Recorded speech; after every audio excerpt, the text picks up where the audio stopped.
Aloha and welcome to SUP FM, the podcast for stand-up paddleboarders everywhere. So with no further ado, let's get out on the water and on with the show. Here are your hosts, Nick and Simon.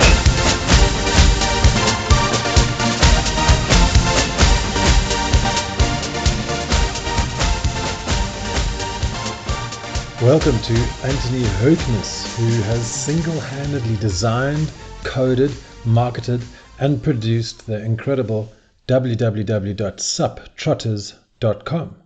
It's basically a social website all around stand-up paddle, and it allows you to add your SUP tour and put a location on it and tag your board and tag your paddles and interact with other suppers around the world and find incredible places to sup. So,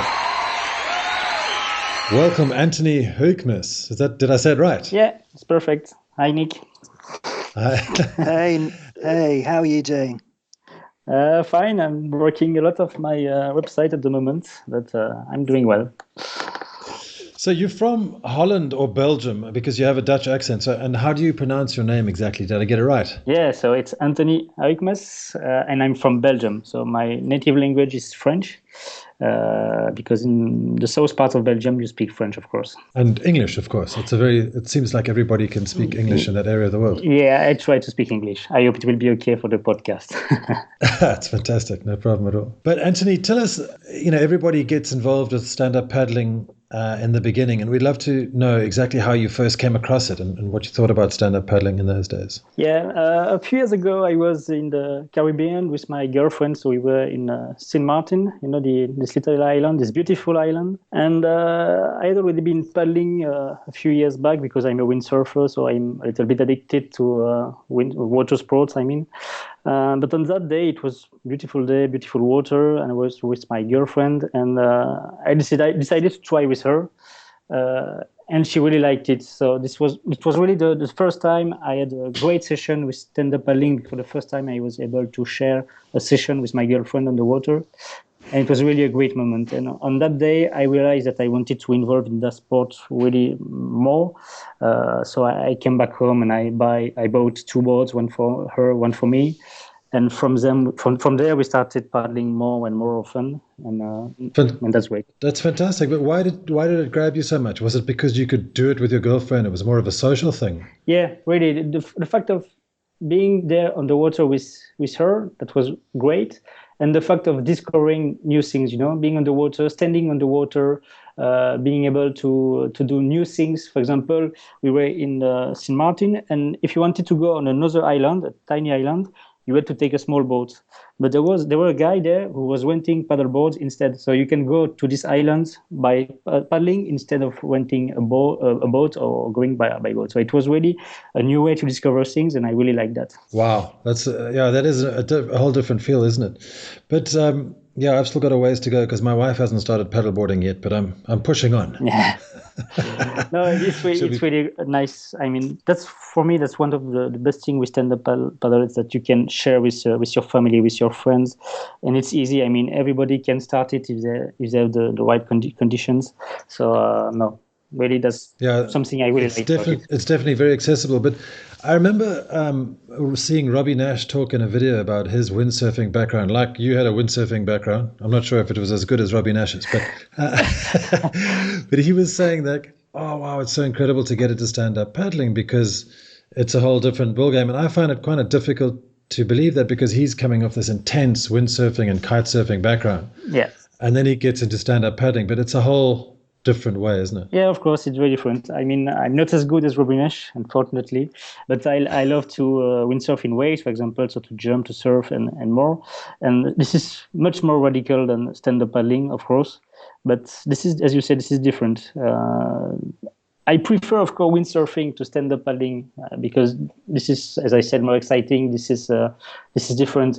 But with my girlfriend and during holidays or to discover new things, I really like stand-up paddling, definitely. So how come you didn't start Windsurf Trotters instead of suptrotters.com? Well, because I realized that of course, that was my first idea. I wanted to create a website for windsurfers.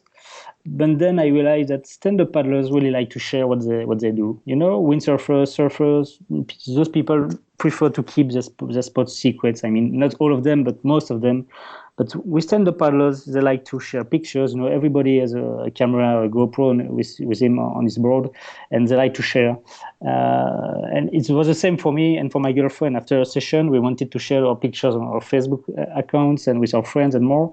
So I really think that's the stand-up paddle community is great for sharing. That's why I decided to launch SUP Trotters and not Windsurf Trotters. Both Simon and I, we're both members of SUP Trotters, but for those who haven't signed up yet, can you give us an overview of the site and its mission? Yeah, so the goal of SUP Trotters is really to share as many information as possible between suppers. So, stand-up paddle is easy, as I said, but you have to know where to go and how to go to a spot, because stand-up paddle can also be dangerous, of course. In Saint Martin, for example, if you are going too far from the shore, you can get caught by a side wind or something like this, and you can go offshore really easily. So you have to have good information about the spots, and that's why I created SUP Trotters. So you can post your sessions, pictures of your sessions, and other people can show what you have shared, see what you have shared, and they can post comments to ask you questions and so on. So the goal is really to discover new spots, to meet new suppers, and to travel the world to paddle in different places and discover new places. This is really the idea behind SUP Trotters. Oh, and I think it certainly does achieve that goal and also you're incredibly active on the site. I remember when I started, I posted a trip that I'd done, a little SUP tour, and you were saying, yeah, where are your photographs? Yeah. No, yeah. I'm on the website all the time because I'm working on it, and I'm of course following the activity. When people are posting new sessions, yeah, I try to of course like the session, add a comment or something, because it's a new website and people have to come back on it. They don't have just to register once and then forget about it. We have to create really a lot of activity on it. So I have to be active with the people, talk with them, and I think that's very important. So Anthony, sorry, Simon here. How long has the site actually been up and going?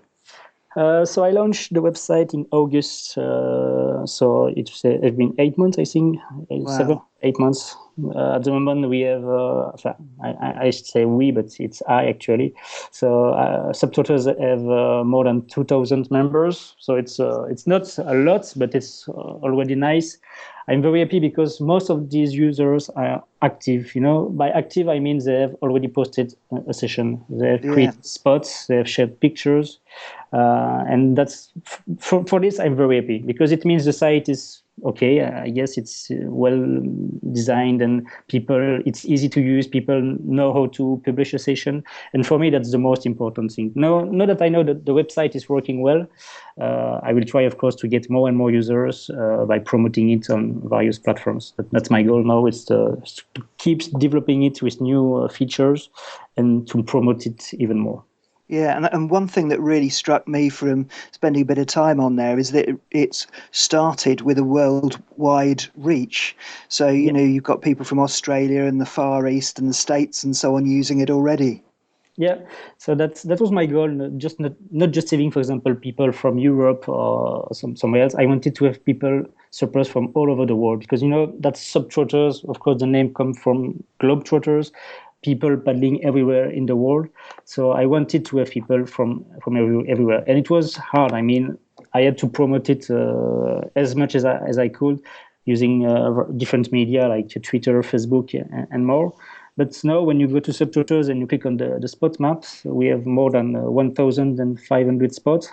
And as you said, they are all over the world. I'm watching at it right now, and we have spots in Canada, in the States, in Brazil, Australia, Europe, South Africa. So I'm very, very happy. When I see that, I can say that I'm proud of what I did because I can see that I have now a lot of data on the website. But it's a fantastic achievement. It really is incredible. I remember seeing before you even started, I think you had about 10,000 Facebook followers before you even launched the site. Was that part of the plan? Yeah, of course. So it's very hard to work on the website for months because I've been working, I don't know, maybe 6 months before I launched the website. I've been developing it full time. And then you launch the website and you have no audience. You can tell your friends, but nobody will come on it because it's not on Google yet. People have to hear about it. So I started with a Facebook page. I tried to attract as many people as possible on my page by sharing pictures every day. And then when I launched the website, I collected, maybe 500 email addresses, and that allowed me to launch easily. Because when I launched the website, I had 200 sign-ups, I think, on the first day. And those people directly started creating content. So it meant that when people arrived on the website, they saw content and not just an empty page with just 3 or 4 spots and 5 users. It's important when the people come to the website that they see something. Otherwise, they will just leave and never come back. I think that the real test of a website that works well as well is this sort of incremental growth. So if it, people talk about user experience in the website area, but if all of that fits, then there will be a natural snowballing, and certainly that seems to be what's happened with your site in the months that it's been open. Yeah, definitely. Yeah. It's I'm working on it more and more, developing more and more features, trying to attract more and more users, and of course improving it during the way. So, yeah. What would you say is the most successful feature that you've implemented so far? Definitely the sharing sessions at the moment. I'm very happy because every week and every days I have new sessions from people all over the world with beautiful pictures, and that's really the main goal of SUP Trotters, and this is working very well at the moment. So I'm pretty happy with that. And now I'm very happy with the app coming. So I launched the iOS version 2 weeks ago. And the response has already been very, very good. Just before we talk about the app, I remember beforehand you couldn't, with the spot, you couldn't actually track your or you couldn't draw your tour on the map. You could just add a spot. Yeah. And then you came out with a sort of what do you call it? Like you're drawing your tour. Feature, which I think that worked really well. I loved that because then I could see exactly where it was, and it told me exactly how far my paddle had been. Yeah, and I was very surprised with that because nobody asked me for this functionality, but I had to do it because people could publish sessions, but what is very important is to know where exactly they've been. Not just there, but the exact itinerary. So it's very important. And when I launched that, everybody started creating the route and drawing it on the map. And I was very surprised with the success. And you're right, because when I launched that, I saw that I had more and more sessions. So people definitely like this feature. It just goes to show you that not everybody knows what they want. I remember Steve Jobs saying once that people, you should never ask people for features, just give it to them. And then, it's our job is to try and work it out, what they need. Exactly. So. There are some great quotes out there about that. Even Henry Ford said, if I had asked people what they would have wanted, they would have asked for a faster horse. So that's a good one. You can't necessarily get the right answer if you go out to focus group. It's about understanding things and giving them what you would like. And I think that's something that the site does brilliantly. Taking that map functionality a little bit further is obviously the app that you're talking about, which tracks you as you go along. Yeah, right? So definitely the goal is to, everybody now always want to track the session directly when they are on the water. So they are using apps like, Runtastic and things like this. But when you have this, you have the result, you have the distance, you have paddled, you have the time, the speed, and so on. But you cannot share it easily on a site like SUP Trotters.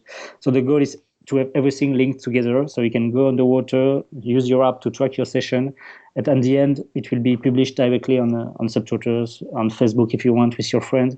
And that's the goal, is to have everything working together smoothly. That's really what I want to do. And I'm really excited to be able to use that this afternoon for the first time ever. Yeah, that's nice. I'd love to have your feedback about it.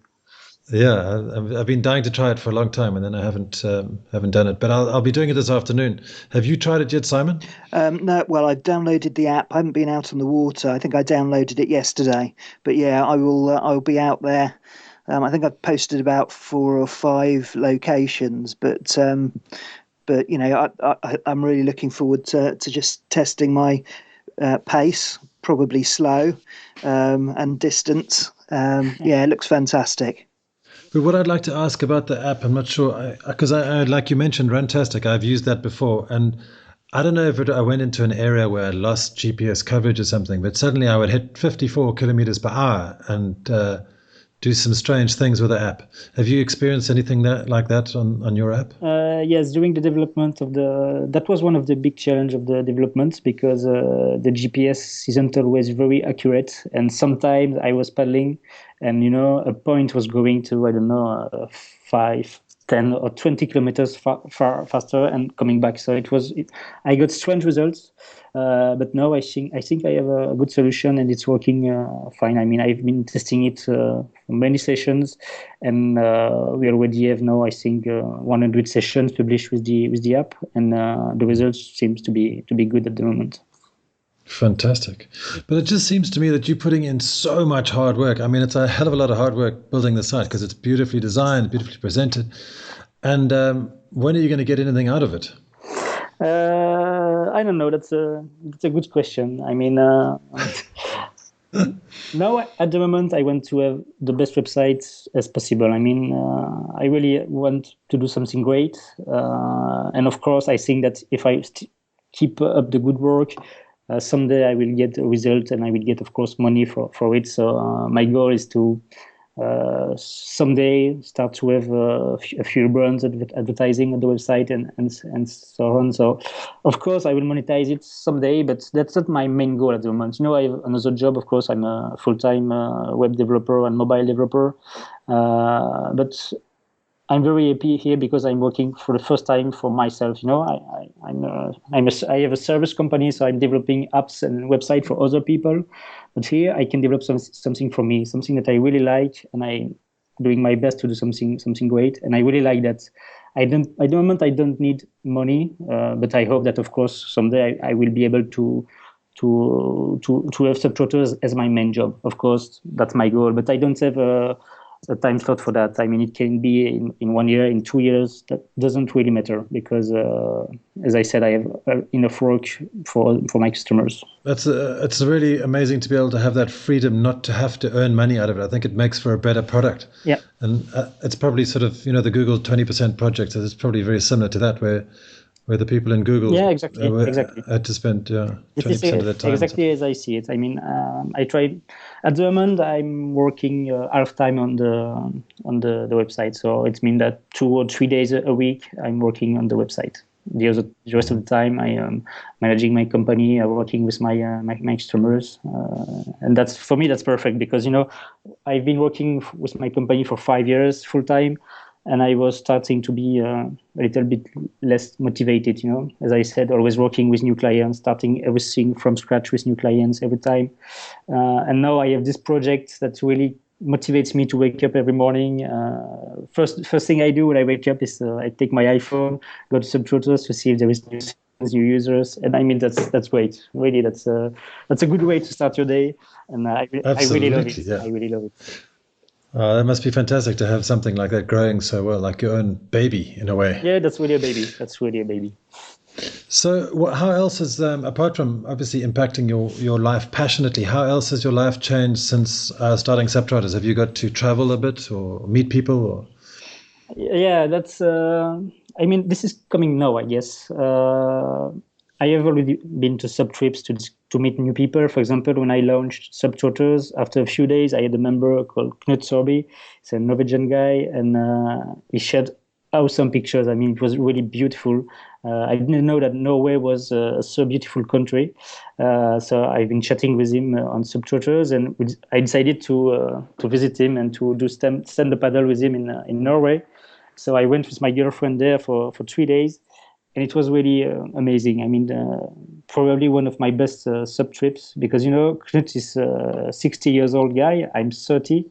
And meeting, I mean, without SUP, we probably never met. Sure. And there for 3 days, we were all the time together, and we had really a great time. I mean, that was something impossible, but thanks to Stand Up Paddle, we did it, and we had a great weekend. And now Knut is a great friend. We talk a lot together, and of course I will go there again, and we will go to other trips together.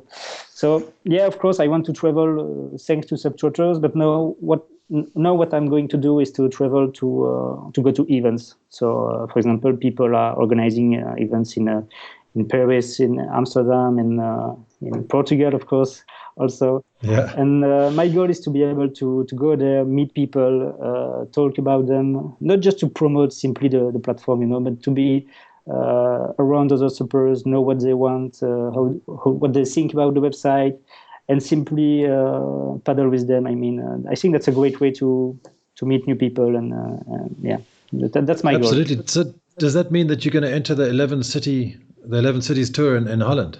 Yeah, non-stop. I will not be able to do it fully, but I will be there definitely for a few events. I will do my best to cover at least one event every month during the next 5 or 6 months, 1 or 2 events. But of course, this is expensive too, because I have to travel, to take the plane, and everything will not be possible. But I'll do my best to be everywhere. So, sorry, Anthony, whereabouts are you in France? Have you got Belgium? Oh, Belgium. You're in Belgium. Yeah, I'm in Belgium. Yeah, fantastic. Do you go canals or coast, or have you got a mix of in Belgium, where I live in Belgium, I live 200 kilometers far from the sea, so it means I have to paddle mostly on lakes or rivers. That's at the moment, But I also go as much as possible to the sea, even if I have to drive a lot. But yeah, Belgium is not the best place for paddling, unfortunately. But it's okay, it's fine. But I'm sure you've got lots of rivers and lakes and things. Yeah. Of course, the weather is cold. We are not in Portugal with the sunny days every month, but no, it's sunny days every day. Yeah. We don't like to talk about that, Anthony. I'm in the same situation up here in the UK. It can be quite cold, can't it? Especially when you fall in. I was wanting to know about which country has generated like the most locations or the best locations. Do you have some kind of way of ranking that on SUP Trotters, or how does it work? Yeah, so at the moment I'm collecting, of course, a lot of data about spots and more. So I can tell at the moment which countries are the most active on SUP Trotters and so on. I will, I think, put this data online someday, so everybody will be able to see them. But at the moment, I've been very surprised with Brazil. So Brazil is the top country on SUP Trotters. Wow. I thought it would be the USA immediately. No. It's definitely Brazil. They are very active. They are paddling a lot. And I think maybe this is, of course, linked to weather as well, because, in Europe, it has been the winter, so not everybody was able to paddle. So it will change, I think, during this summer. But at the moment, the Brazilian guys and girls are really very active suppers. And sure, the Brazilian girls as well. I see there's one very popular girl she's quite a striking lady. Yeah. We have lots of beautiful ladies on the website. Yeah. And obviously the beautiful ones get to the top really quickly. More popular posts. Yeah. So are you thinking about having any kind of awards or anything like that for paddling and for submissions? Yeah, why not? I mean, that's something possible. I will maybe work on that later. As I said, I have really plenty of ideas. The hardest thing at the moment is to prioritize, I have plenty of ideas, but I really have to work on them one at a time and decide which one is the most important at the moment.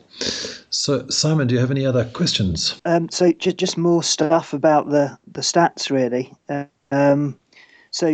Brazil's the most active one. That's the area which has generated the most locations, is it? The most location, the most users, and the most sessions. Really, at the moment, the more active in every areas. Fantastic. Mm-hmm. So we've got Norway there, and obviously this is not down to stats, but down to the pictures and so on that have posted. What locations do you most want to go to on the basis of the photos that have been posted so far? Well, I have to say that I'm very interested by Europe at the moment because I had no idea, for example, that Norway was so beautiful for stand-up paddling. I also discovered, thanks to SUP Trotters, other countries like Slovenia, Croatia, and so on, and of course Portugal. And this is, I think, my top three destinations for this summer. I will try to go to both of them to paddle a few days with my girlfriend.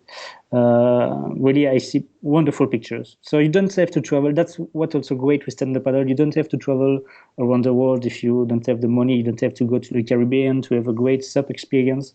You can just take a cheap flight in Europe and go for a 3 days trip, and that's perfect for paddling as well. So that's a great thing, I think. And what about if you were based in the USA? Where would you want to most paddle, looking based on the submissions? Well, I've seen beautiful pictures from Nevada, for example. I mean, there are beautiful lakes in Utah, Nevada, and things like this. Very gorgeous pictures. California, of course, is beautiful. No, there are, honestly, I have seen so many beautiful pictures that I don't know where I want to go exactly. If I had the money to travel, I will, of course, go everywhere.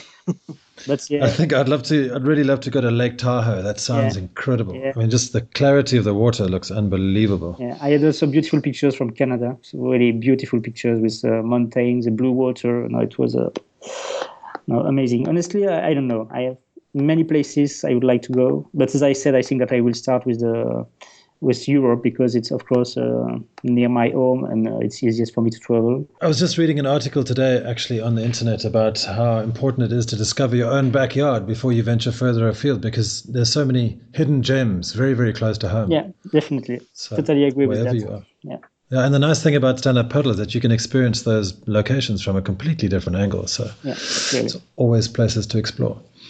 Well, Anthony, it's just one last question that I'd like to know. What have you discovered about the SUP industry which has surprised you, if anything? What surprised me? I think that something that surprised me is the average age of people. So, for example, SUP Trotters, I don't have the exact statistics here, but I think that 40% of the users are more than 45 years old. So, when you speak about stand-up paddle, a lot of people who don't know it will tell that this is only for young people, for the cool kids, as they say. But stand-up paddle is very, as I said, easy for everyone. And the most passionate people, I think, are not the young people, but there are people from all ages, and that's something that surprised me. Yeah, when I saw I had people from of 60, 65 years old registering to the website, and I was really surprised and very happy too, because it meant that the website was easy to use, and even people who are not born with the internet are able to use the website post-session, and that's great. That's really great. So you said 45 was the average age? 45. Even I have to check the data, but well, I'm your average person. I'm exactly 45 years old. Isn't that incredible? That's nice. But I go paddling with these guys down in the Algarve, and every more or less every Sunday morning we go out for a paddle, and I look around and they're all 45, 50, 55. And you're right. It's it just wherever you look, the stand-up paddlers are a little bit older, and I don't know why that is, but it's true.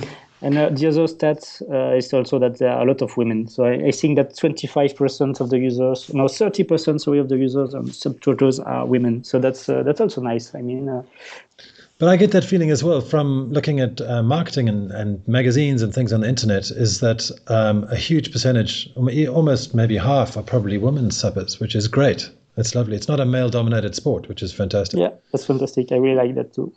So thank you very much for spending the time with us on SUP FM. And I urge all you guys out there to go and look at suptrotters.com and sign up and get the app and map your session, because you might be able to find some really great SUP buddies or other good SUP locations. Thank you very much, Nick. It was nice. And Simon, I hope the SUP FM will do great in the future. I wish you all the best. Thanks, Anthony. Really nice talking to you. Thank you. Bye. Thank you for listening to SUP FM, the #1 podcast for stand-up paddlers wherever you are. If you like what you've heard, please leave us a review on iTunes. Until then, we'll see See you on the water.